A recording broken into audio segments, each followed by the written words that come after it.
Hello all, చిన్నపిల్లలకైనా పెద్దవాళ్ళకైనా చాలా ఈజీగా రాగి జావ ఎలా చేసుకుందాం చూసేద్దామా.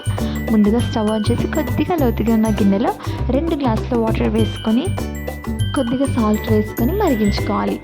ఈ వాటర్ మరుగుతుండగా మనం ఇంకొక బౌల్లో 4 టేబుల్ స్పూన్స్ రాగి పిండిని వేసుకొని కొద్దిగా వాటర్ కలుపుకొని ఉండలు లేకుండా మనం మిక్స్ చేసుకోవాలి. మరుగుతున్న వాటర్లో మనం మిక్స్ చేసి పెట్టుకున్న రాగి పిండిని వేసి ఉండలు లేకుండా కలుపుకొని ఒక 5 to 10 మినిట్స్ పాటు చిక్కగా మరిగించుకోవాలి. కొద్దిగా చిక్కగా అయ్యాక స్టవ్ ఆఫ్ చేసి మనం గ్లాస్ బౌల్లోకి తీసుకొని సర్వ్ చేసుకుంటే రెడీ. చాలా హెల్తీగా, చాలా ఫాస్ట్గా రాగి జావ అంటే పిల్లలకి పెద్దలకి చాలా మంచిది.